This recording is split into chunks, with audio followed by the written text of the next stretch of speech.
Hi everyone, my name is Miranda and I'm an author to be. Today's video is mainly just about me creating the timeline for my draft 2 of my book, Project Valley. That is simply the code name. I will come up with an actual title later. It is a fantasy with a slow burn forbidden romance subplot. I just want to capture the wonder that books used to give us as children while making it enjoyable for new adults, especially for those of us who are trying to figure out who we really are. At the beginning of this video, you saw that I completely deleted chapters 1 through 14 of draft 2. Don't worry, I backed them up. You'll notice in that clip there's like a version 1 of draft 2 right above it. I just deleted the ones in my current folder that I was working in so I could start fresh, because it really keeps you bogged down, I think, when you're staring at the old stuff and trying to work beside it. I needed a completely fresh mind because although the plot is the same, I have changed a lot of the events that lead up to the end of Act 1, and on one hand, I am super tired of being in the beginning, but on another hand, I'm very, very excited to do this right. And I know some people, actually pretty much anyone who writes would say, hey, you should have just kept going and then done it for draft 3, like whatever you were going to change. But I could not get there because I kept thinking this is so unrealistic how she's getting to her destination. It's so unrealistic how these people are treating her and how they're reacting to her being there and existing. Frankly, it's very unrealistic what her job is to be there. I mean, there were things I just couldn't get past that I knew Nissa wouldn't be able to get past. She wouldn't have been able to move on from that, which means I couldn't. So I have gutted it. I restarted it. Actually, I haven't started rewriting chapter 1 yet. I'm kind of afraid to do that, but I wrote so much of everything that's going to happen in the chapters that lead up to the end of Act 1. I just need to make it pretty, but I pretty much have written it. That's what all those little pages were in my notebook. But I want to get a timeline done because that is one of the things I think led me to success for the first draft. I made a timeline and I referenced it constantly. When I was lost on what I was doing and where I was going, if I was just writing something that I didn't originally plan for, I would look at the timeline and be like, does that deserve to be there in between these events? If it did, I would keep it. If it didn't,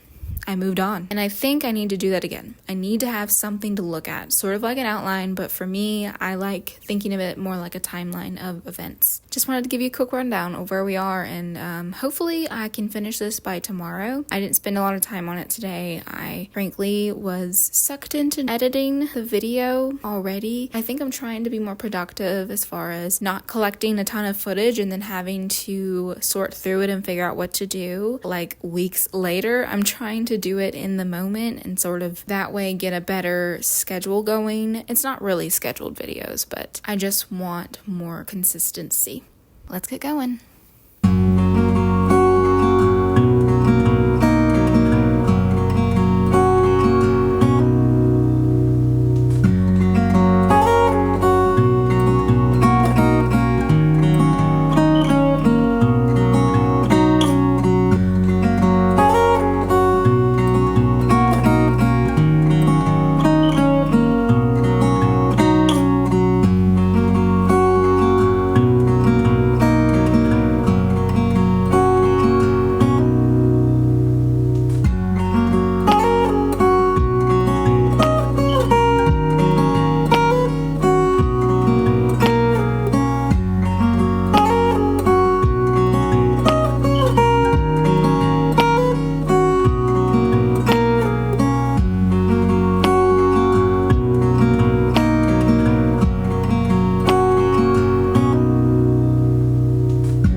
So we're looking at the final timeline slash outline, and in total it's 95 cards, 95 items, says Scrivener, which is, I think, significantly more. Let me check real quick.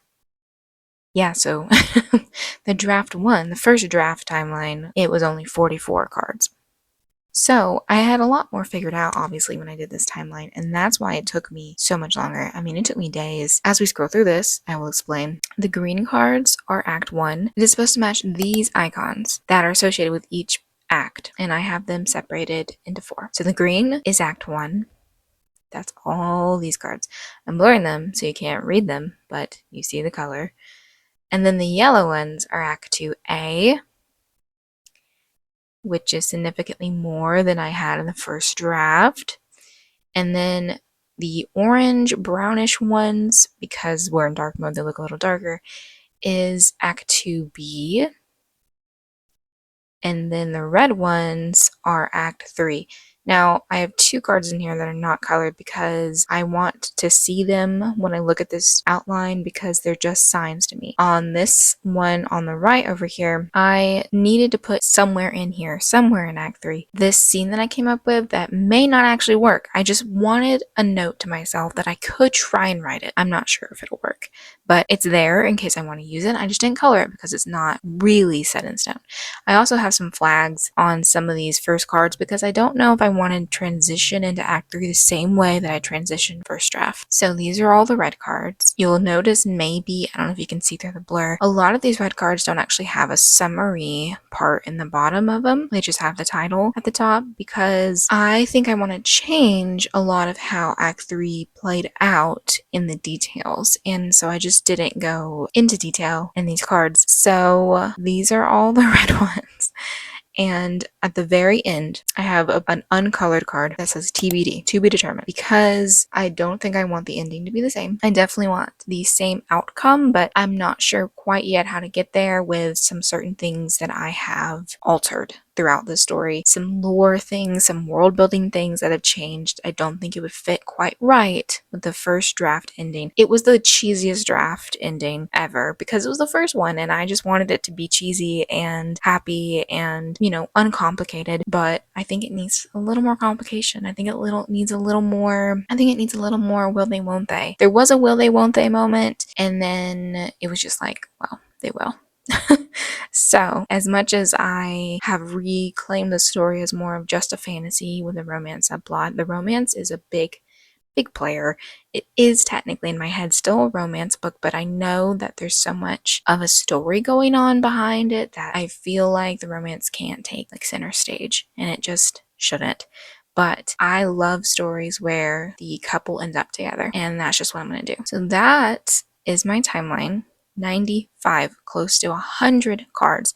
And sure, some of these cards, some of these events might not happen, might not play out the same way, might not even be needed once I start writing, but I wanted all of this here in case I'm just lost and I don't know where to go, because I have things set out that I could do already, and that's the purpose of this. I took days to do it. I mean, it is August 15th when I'm filming this right now because I kept getting stuck in Act 3 where I wanted to change things and I kept trying to figure out what exactly I wanted to change and how, but I realized that is sort of something I need to do while I'm writing it instead of right now. When I get there, I think the changes will be evident for me because of everything that I'm rewriting in the beginning and the first half of the book. It'll just naturally, I think, occur to me, but it's not happening right now, and that's fine. I don't think I have all the building blocks to have that realization. So that's the timeline done, and yesterday I started writing draft 2, chapter 1.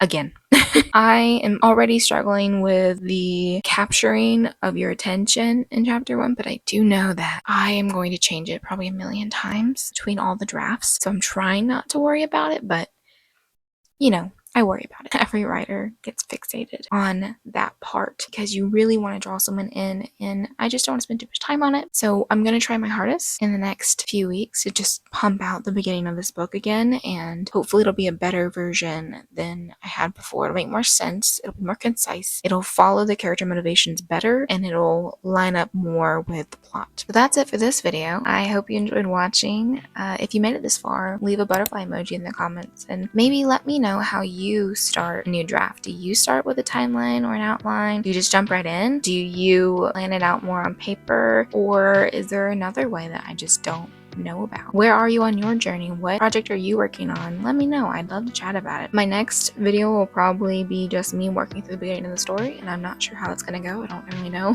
but I'll see you next time.